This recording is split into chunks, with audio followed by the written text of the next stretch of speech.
Bom dia para vocês. Hoje nós vamos falar sobre a oração dos discípulos de Jesus. Em Marcos capítulo 11, versículo 17, o Senhor nos diz: não está escrito, a minha casa será chamada casa de oração para todas as nações? Então a igreja é caracterizada por Jesus, é retratada por Jesus como um lugar de oração. Então essa é uma das características que o Senhor Jesus Cristo coloca e uma característica fundamental da igreja. Então, antes do Senhor Jesus Cristo, nós encontramos em Israel essa ênfase, a ênfase na oração. E depois do Senhor Jesus Cristo, nós encontramos que a igreja também se caracterizou por falar com Deus, por orar a Deus. Então, todos os retratos da igreja que nós encontramos nas palavras do Novo Testamento mostram para a gente isso, o lugar da oração na vida da igreja, nós vamos ver na vida de cada um de nós também.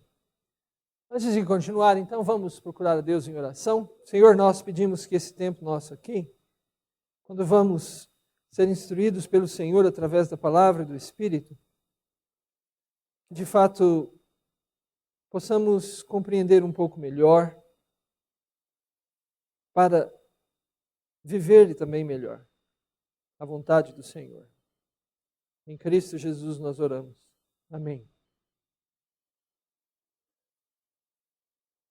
No capítulo 11 do Evangelho de Lucas, nós encontramos esse registro aí. De uma feita estava Jesus orando em certo lugar. Quando terminou, um dos seus discípulos lhe pediu: Senhor, ensina-nos a orar, como também João ensinou os seus discípulos. E ele os ensinou. Na época de Jesus era comum você procurar o seu mestre, o seu instrutor, uma vez que você era um discípulo, um aprendiz, porque esse é o significado da palavra discípulo, é um aprendiz. E perguntasse para ele o caminho e pedisse para ele uma orientação. João Batista havia feito isso com os discípulos dele, e nós não temos o que foi que João Batista deixou para os discípulos dele nesse quesito, porque a Bíblia não nos guardou isso. Mas Jesus, além de ser o mestre, era também uma pessoa que orava bastante. Depois de um dia cheio, ele ainda subia ao monte para orar. Então ele era uma pessoa que realmente chamava a atenção dos discípulos dele por isso. Não só ele falava, ele curava, ele atendia os necessitados, mas ele também era uma pessoa que orava bastante. Por isso é que, naturalmente, os discípulos chegaram para ele com esse pedido, para que ele dissesse para eles como usufruir isso, como viver isso. Ensina-nos a orar. Bom, no próprio texto de Lucas nós encontramos esse roteiro de oração que Jesus deu aos discípulos, mas eu vou usar a forma expandida desse roteiro que está no texto de Mateus. E graças a Deus nós temos 4 evangelhos que se complementam. Então nós podemos recorrer a eles para compreender melhor o ensinamento do Senhor Jesus. O que falta em um está expandido ou está complementado em outro. Então nós vamos ver em Mateus essa oração, que é a oração conhecida, é uma oração que pauta as nossas orações. A primeira coisa que nós precisamos compreender é que esta oração não é uma fórmula mágica, nem uma fórmula penitencial, como alguns a usam.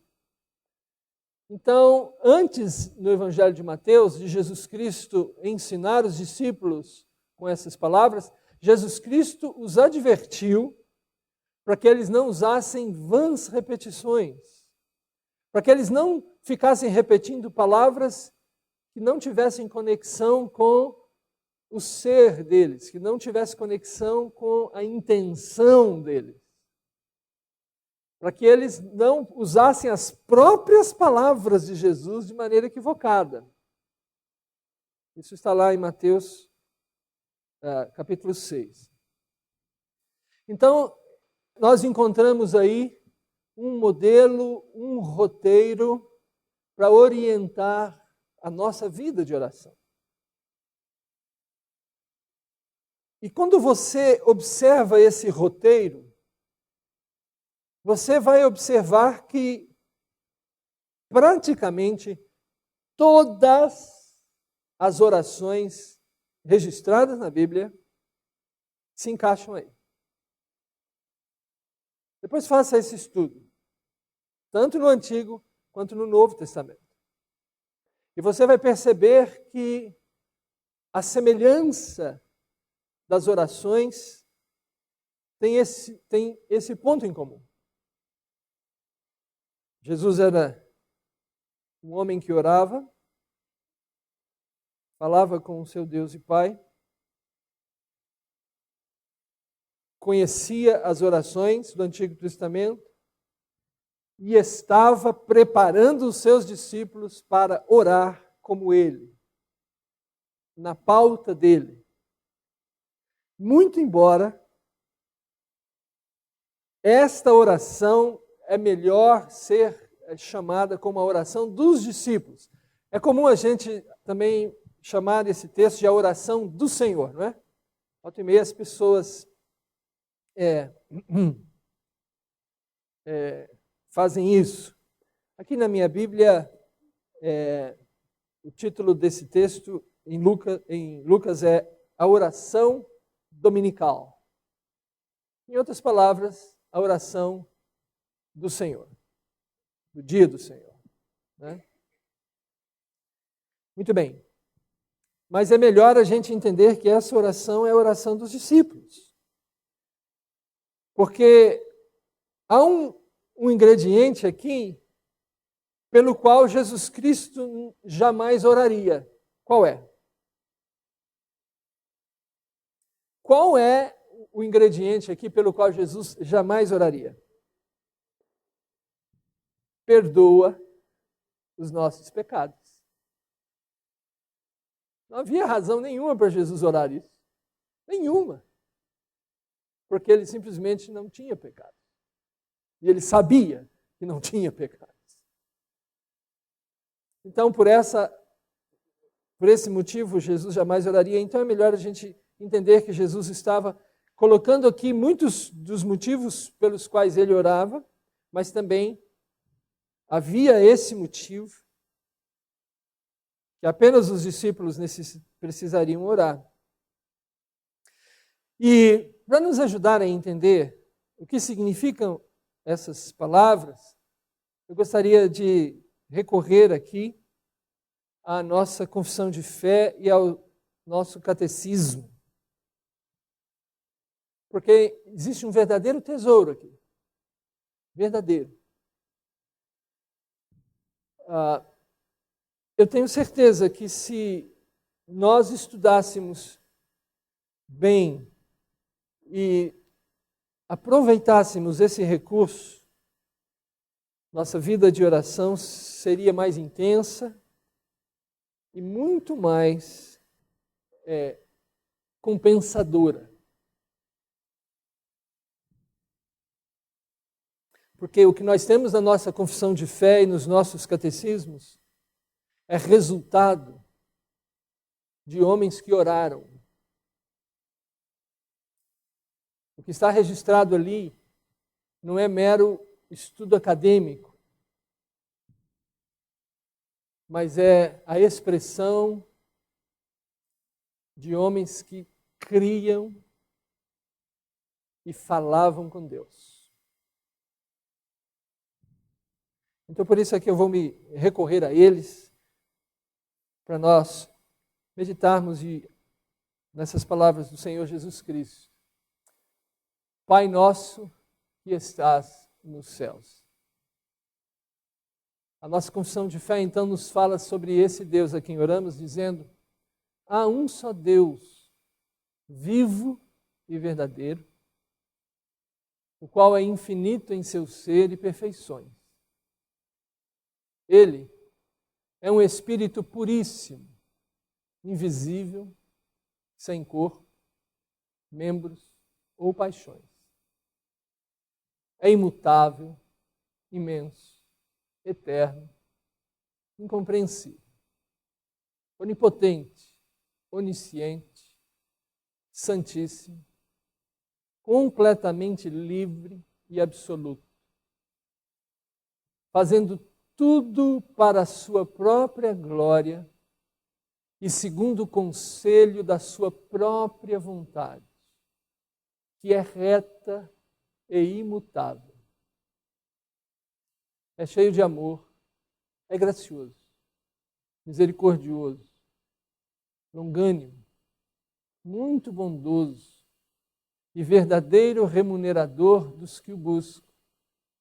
E, contudo, justíssimo e terrível em seus juízos, pois odeia todo pecado e de modo algum terá por inocente o culpado. Esse não é um Deus que o homem inventa. O Deus que o homem inventa é um Deus que o agrada. O Deus que o homem inventa é o Deus que compartilha a vontade dele com a vontade do homem. Não sei quantas vezes você já ouviu essa expressão, hora que Deus muda de opinião. Olha, eu nem sei as quantas vezes eu já ouvi isso. Hora que Deus muda de opinião. Que coisa, não? O Deus que o homem inventa não é esse Deus. O Deus que o homem inventa é o Deus que o homem controla. Aliás, esse é o cerne da idolatria, controlar a Deus, apaziguar a Deus.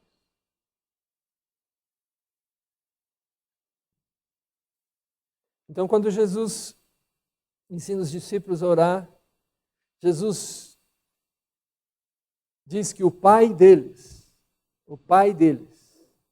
é esse ser. Porque Jesus o revelou assim, o demonstrou assim. Bom, nós entendemos que esse Deus que Jesus ensinou, usando o termo nosso, porque não é apenas o Deus particular, o Deus de alguém, mas é o Deus do povo, dos irmãos. E a partir daí, então, Jesus nos diz que quando nós orarmos,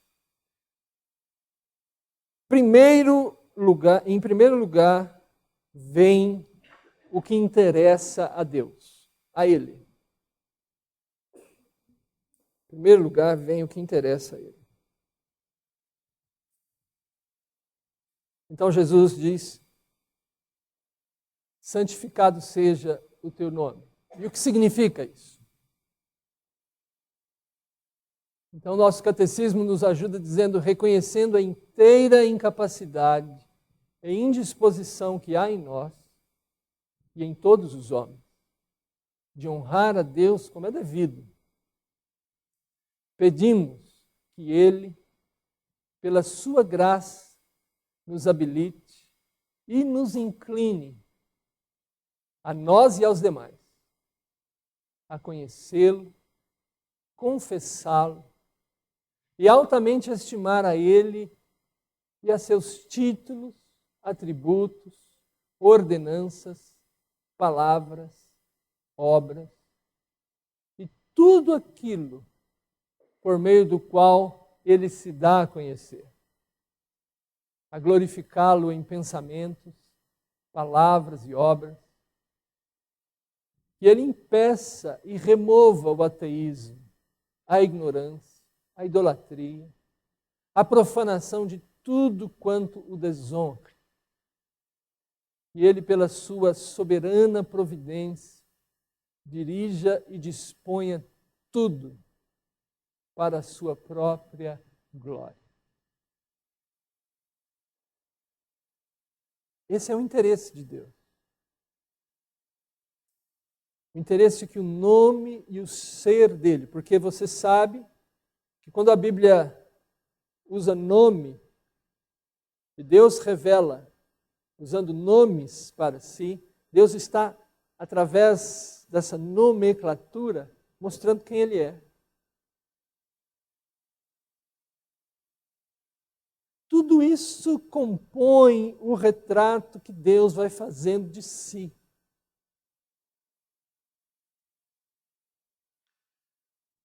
Isso é tão importante que, quando Deus apresentou-se a Moisés, Moisés fez a pergunta de 1 milhão. Quem é você? Quem és tu que falas comigo? Então Deus respondeu a pergunta dizendo: eu sou. Essa foi a resposta de Deus. Eu sou. Então, é uma resposta tão curta, mas tão abrangente. É uma resposta que revela que outros não são. Outros não são. Só há um que é. Sou eu. E quando você faz um estudo dos outros vocábulos que Deus usou para se retratar, você vai entendendo quem Ele é. E isso vai se tornando cada vez maior. Portanto, que Deus, que se revela em seu nome, que Ele seja conhecido por quem Ele é. Santificado seja isso, seja o nome de Deus. Então esse é um interesse que deve nos motivar a orar. Outro interesse de Deus é: venha o teu reino. E o que significa isso? E, novamente, o nosso catecismo nos ajuda reconhecendo que nós e todos os homens estamos, por natureza, sob o domínio do pecado e de Satanás. Pedimos que o domínio do mal seja destruído. O Evangelho seja propagado por todo mundo. Os judeus chamados e a plenitude dos gentios seja consumada. Que a igreja seja provida de todos os oficiais, trabalhadores, e ordenanças do Evangelho, purificada da corrupção, aprovada e mantida pelo magistrado civil, que as ordenanças de Cristo sejam administradas com pureza, feitas eficazes para a conversão daqueles que ainda estão nos seus pecados, e para a confirmação, conforto e edificação dos que já estão convertidos. Que Cristo reine em nossos corações aqui e apresse o tempo de sua segunda vinda e de reinarmos nós com Ele para sempre. Que lhe apraza exercer o reino do seu poder em todo o mundo, de modo que melhor contribua para estes fins. Deus governa, mas há muitos em guerra contra o governo de Deus. Há muitos. Há muitos rebeldes, há muitos inimigos. Mas Deus ama os inimigos. O apóstolo Paulo fala em Romanos capítulo 5, que Deus nos amou quando nós ainda éramos inimigos dele. E Deus nos trouxe para o governo dele. Governo que ele exerce, resgatando mortos nos seus delitos e pecados, inimigos que ele transforma em amigos, em filhos e filhas dele. Portanto, quando nós oramos, venha o teu reino, é tudo isso que nós queremos. Ver, tornar realidade o exercício e a vitória do reino de Deus. Ainda há outro elemento nos interesses de Deus: faça-se a tua vontade assim na terra como no céu. E quando falamos isso, o que queremos dizer com isso? Reconhecendo que por natureza nós e todos os homens somos não só inteiramente incapazes e indispostos a conhecer e fazer a vontade de Deus, mas propensos a rebelarmos contra a sua palavra, a desanimarmos-nos e murmurar contra a sua providência, e inteiramente inclinados a fazer a vontade da carne e do diabo.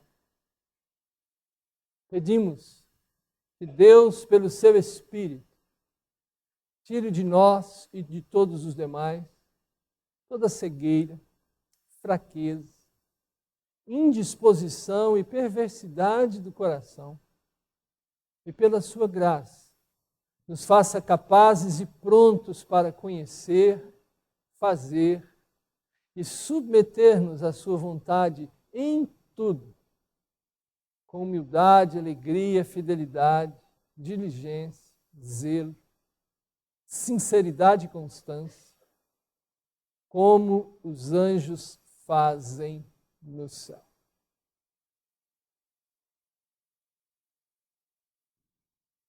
Esse é um grande desafio para nós, porque nós, por natureza, somos, como está descrito aí, e nós facilmente entendemos que os nossos interesses devem preceder outros interesses.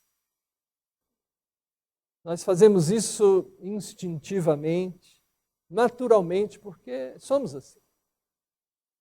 É por isso que, quando lemos a Bíblia, entendemos que nós não podemos nos ajudar no que diz respeito à salvação. Ainda que queiramos, a nossa vontade é serva da nossa natureza. A nossa vontade, ela está manchada por quem somos nós. Portanto, no fundo e em última instância, ninguém tem boa vontade. Ninguém. Nós podemos até pensar, não, isso aqui é puro. Isso é um pensamento puro que eu estou tendo. Mas quando você vai mais fundo, vai tirando as camadas disso e vai enxergando melhor quem você é, não, isso não é puro. Porque eu não sou puro. Não é que todo mundo seja tão perverso quanto pode ser, não é o caso disso. Pela graça e pela misericórdia de Deus, até o ímpio, na sua maioria, não são tão perversos quanto poderiam ser. Mas isso já é graça e misericórdia. Mas o mais santo dentro de nós continua sendo um pecador. Por isso, a vontade dele precisa estar sujeita à vontade de Deus.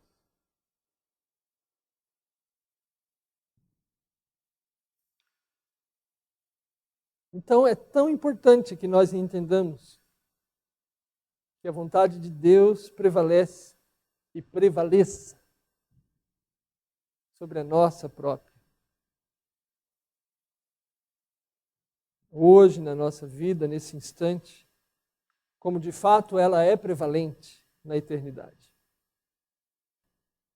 Bom, esses são os interesses de Deus. Portanto, foi assim que Jesus Cristo ensinou os discípulos e é assim que a palavra nos ensina. Quando nós formos procurar esse Deus, lembremos que Ele tem os interesses dele.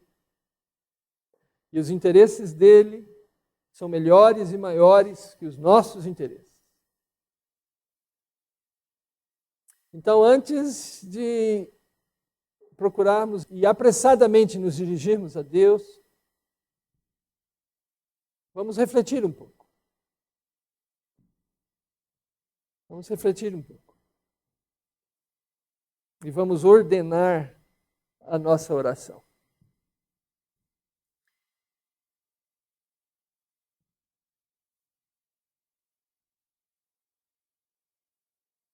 Bom, depois o Senhor Jesus nos permite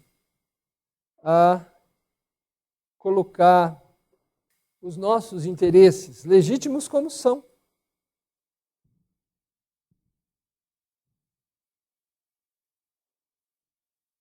Deus nos criou, Deus sabe que nos separamos dele pelo pecado, mas Deus não nos abandona. Então Deus reconhece que nós temos necessidades. E então Ele também ordena as nossas necessidades e nos dá toda a liberdade para o buscarmos. E Ele começa pelas nossas necessidades materiais e básicas. O pão nosso de cada dia, dá-nos hoje. E o que significa isso? Quando falamos isso, pedimos por nós mesmos e por outros. Que dependendo da providência de Deus, de dia em dia, no uso dos meios lícitos, possamos do seu livre dom e conforme parece bem a sua sabedoria paternal, gozar de uma porção suficiente dos seus favores e tê-los continuados e abençoados para nós, em nosso santo e confortável uso e contentamento, e que sejamos guardados de tudo quanto é contrário ao nosso sustento e conforto temporais. Que maravilha é a gente confiar assim na providência de Deus. É saber que tudo em nossa vida não está ao acaso, ao léu. Deus não está lá na linha de chegada, torcendo para que a gente chegue lá um dia. Deus não está lá na linha de chegada, Deus está na pista com a gente. Deus está ao nosso lado. Quando nós tropeçamos, Ele não fica gritando da linha de chegada, vem, vence isso aí. Não, Ele está lá. Quando a gente cai, é Ele que nos levanta. Ele cuida da nossa vida e Jesus deixou isso claro, falando do fio de cabelo que cai e que Deus percebe.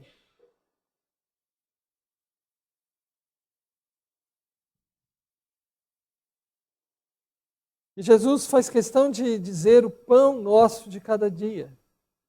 Eu gosto muito de uma colocação de Martinho Lutero sobre isso no catecismo dele, quando ele comenta essa oração. Ele diz: o pão é o símbolo de todas as coisas necessárias para a preservação desta vida, como o alimento, a saúde do corpo, o bom tempo, a casa, o lar, a esposa, os filhos, um bom governo e a paz. Eu gosto muito dessa colocação dele. Portanto, Deus está interessado em sustentar cada um de nós e não nos deixar faltar nada que nos seja fundamental. Nada. Agora, essa é uma mensagem, é a mensagem clara de Jesus, quando ele usou essa figura do pão, justamente para nos falar isso. Há pessoas, e eu acho que isso é um instinto natural, uma saída natural nossa, que esperam e buscam em Deus o suprimento para tudo que elas de fato não precisam. Então, muitas vezes nós, como eu disse, uma coisa natural nossa, nós nos frustramos com Deus, muitas vezes em nossas orações, porque nós não procuramos discernir a vontade do Senhor, e muitas vezes as nossas orações, então, passam a conter coisas que realmente não estão dentro da vontade de Deus e não expressam aquilo que Deus, de fato, comprometeu-se a nos confiar, a nos dar na sua providência.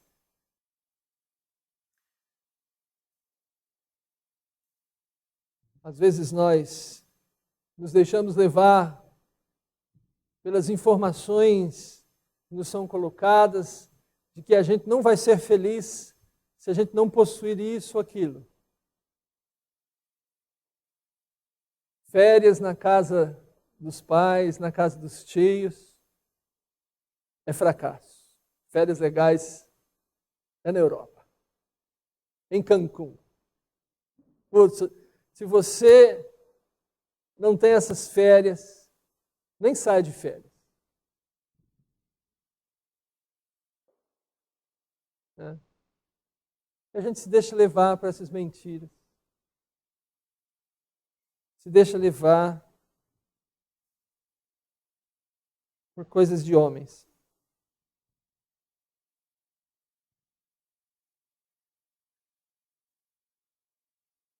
Deus também sabe que nós precisamos de perdão e nos ensina a orar por Ele.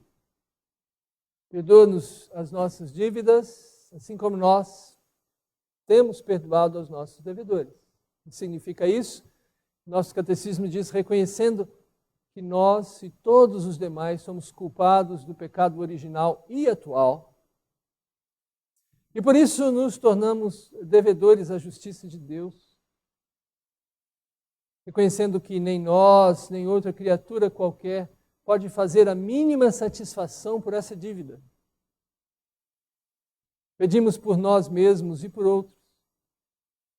Que Deus, de sua livre graça e pela obediência e satisfação de Cristo, adquiridas e aplicadas pela fé, nos absolva da culpa e da punição do pecado, que nos aceite no seu Filho amado, continue em o seu favor e graça em nós, perdoe as nossas faltas diárias e nos encha de paz e gozo, dando-nos diariamente mais e mais certeza do perdão.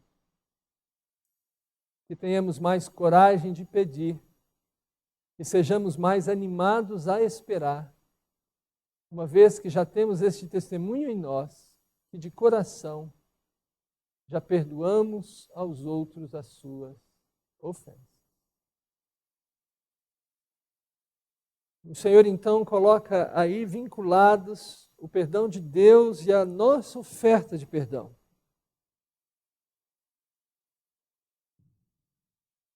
C.S. Lewis tem uma frase que grudou em mim.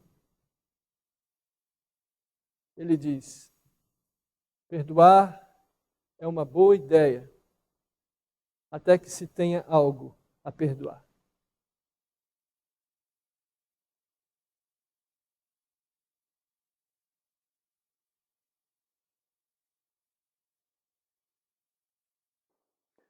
Perdoar é uma boa ideia, até que se tenha algo a perdoar.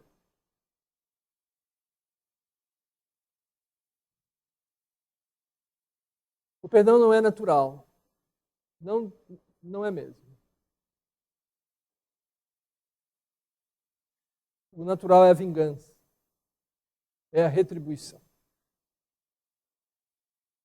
Se alguém pisa no seu pé, você quer cortar a cabeça dele.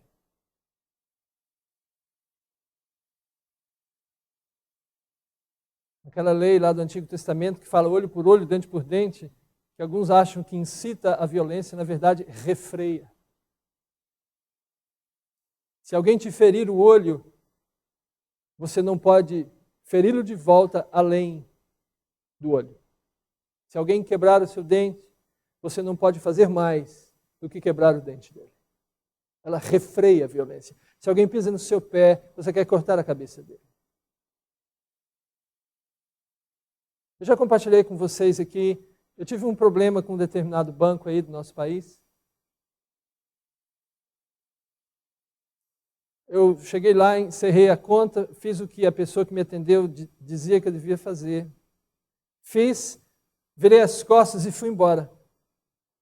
3 anos depois, esse banco me chama. Ó, o senhor tem que passar aqui, porque o senhor tem uma dívida aqui. Aí eu vou lá. O que está acontecendo? O senhor tem uma dívida aqui, porque o senhor abandonou a sua conta. Eu falei, não abandonei minha conta, eu encerrei minha conta, eu vim aqui há 3 anos e fiz isso. Não, senhor. Nada consta aqui que o senhor tenha feito isso. O senhor abandonou a conta. Aí tem taxas, tem isso, tem aquilo. Então hoje o senhor nos deve tal quantia. Se eu tivesse de frente a pessoa que tinha me atendido há 3 anos antes, eu nem sei o que eu teria feito. Mas como era outra pessoa e ainda havia um grau civilizado de conversa, ainda havia. Olha, eu quero testemunhar a vocês que eu não pensei coisas boas.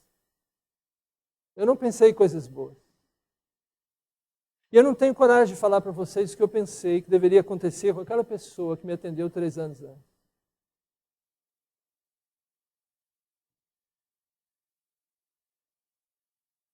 O nosso homem natural é mau. É muito mau.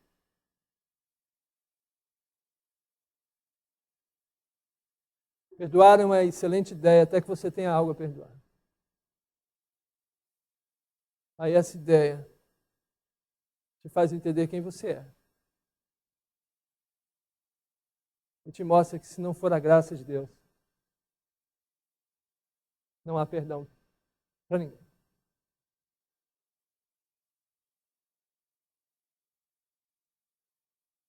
Jesus Cristo é muito claro em dizer que nós precisamos de perdão, mas nós também precisamos perdoar. E só nessa perspectiva que Jesus coloca que é possível perdoar.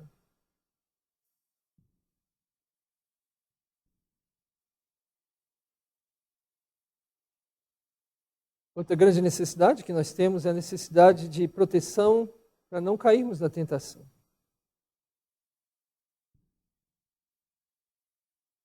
E o que, então, estamos pedindo quando pedimos isso? Reconhecendo que o muito sábio, justo e gracioso Deus, por diversos fins, santos e justos, pode dispor as coisas da maneira que sejamos assaltados, frustrados e feitos por algum tempo cativos pelas tentações, que Satanás, o mundo e a carne estão prontos e são poderosos para nos desviar e alcançar. E nós, depois do perdão dos nossos pecados, devido à nossa corrupção, fraqueza e falta de vigilância, estamos não somente sujeitos a ser tentados e dispostos a nos expor às tentações, mas também de nós mesmos incapazes e indispostos para lhes resistir, sair ou tirar proveito delas. E que somos dignos de ser deixados sob seu poder. Pedimos que Deus, de tal forma, reja o mundo e tudo que nele há. Subjugue a carne, restrinja Satanás, disponha tudo, conceda e abençoe todos os meios de graça e nos desperte a vigilância no seu uso. Que nós e todo o seu povo sejamos guardados pela sua providência, de sermos tentados ao pecado, ou que, quando tentados, sejamos poderosamente sustentados pelo Espírito e habilitados a ficar firmes na hora da tentação. Ou quando fracassados, sejamos levantados novamente, recuperados da queda, e que façamos dela uso e proveito santo. Que a nossa santificação e salvação sejam aperfeiçoadas, Satanás calcado aos nossos pés, e nós inteiramente libertados do pecado, da tentação e de todo o mal para sempre. Resumindo, tudo isso aí tem a expressão: cair é do homem, levantar é de Deus. Quando você vê alguém que sucumbiu à tentação, nós não deveríamos nos surpreender. Isso nos assusta às vezes, mas cair é do homem. Mas Deus não abandona os caídos. Deus não desiste. Deus vai atrás. E é muito bom ver que Deus, na sua misericórdia, levanta e restaura. E é uma das funções fundamentais da igreja participar desse processo. Um comentarista disse que muitas vezes a igreja é um exército que abandona os feridos. Eu fiz exército. Passei 365 dias num quartel. E eu me lembro muito bem que nós não podíamos abandonar os feridos. Não há exército que ensine o seu soldado a abandonar o ferido. Não há. Aliás, uma das técnicas que são usadas numa batalha é: não atire para matar, atire para ferir. Porque quando você fere um, você elimina 3 soldados. Porque soldados têm a obrigação de socorrer o ferido.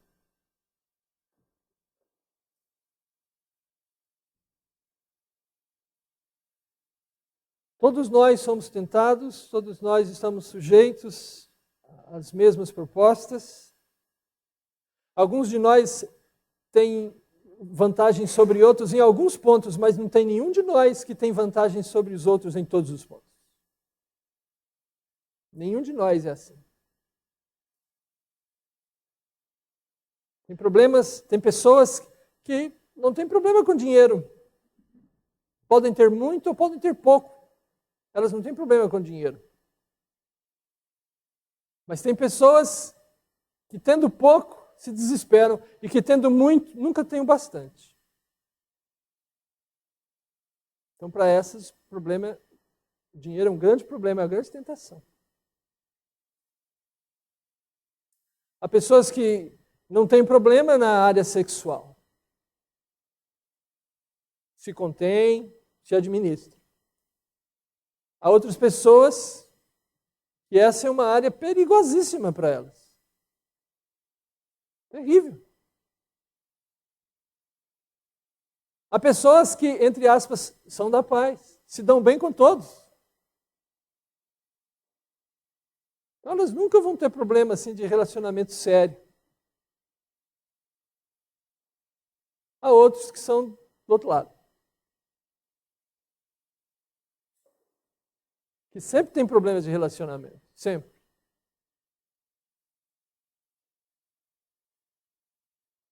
Todos nós somos tentados, todos nós estamos sujeitos às mesmas propostas.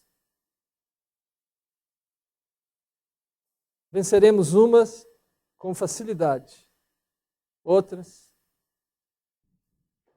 nós não vencemos com facilidade. E se vencemos, é porque Deus é gracioso. E só vencemos depois que caímos também. E experimentamos o levantar de Deus. E compreendemos de novo que Deus nos dá uma nova chance de vitória, mesmo quando derrotados somos.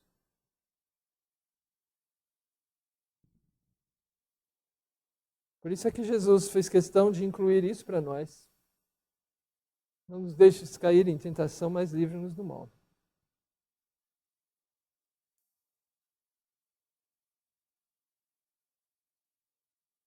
E a oração na versão de Mateus termina com essa cláusula final, nos remetendo de volta a Deus. Para não terminarmos a oração apenas pensando em nós, mas nos remete de volta a Deus. E o nosso catecismo diz, a conclusão da oração do Senhor nos ensina a reforçar as nossas petições com argumentos que devem ser derivados não de qualquer mérito que haja em nós, mas de Deus. E a juntar louvores às nossas orações, atribuindo a Deus unicamente a soberania eterna, onipotência e graciosa excelência. Em virtude do que como Ele pode e quer socorrer-nos. Assim nós, pela fé,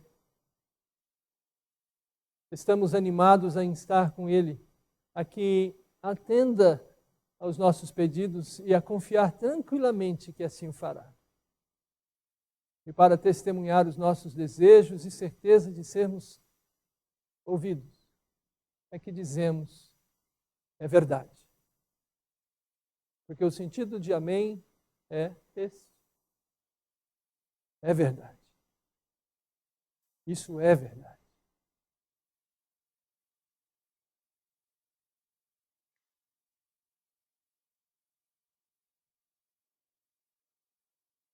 Não está escrito, a minha casa será chamada casa de oração para todas as nações?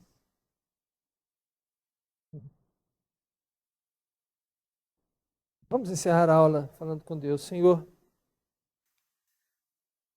nós acabamos de ver ou rever aqui essas palavras poderosas de Jesus Cristo.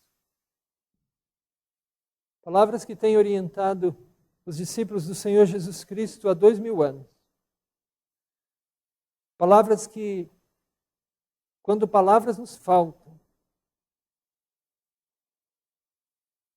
são a elas que recorremos. Palavras que nos renovam, palavras que nos doutrinam, palavras de quem nos ensina a orar, porque sabe que é para o nosso bem. Palavras, ó Deus, que nós queremos guardar e queremos viver. Assim, ó Deus, que ao revermos isso hoje, sejamos abençoados em nossa oração, nossa vida. Porque são palavras verdadeiras. E oramos ao Senhor, então, com muita gratidão, em nome daquele que nos ensinou a orar, Jesus Cristo. Amém.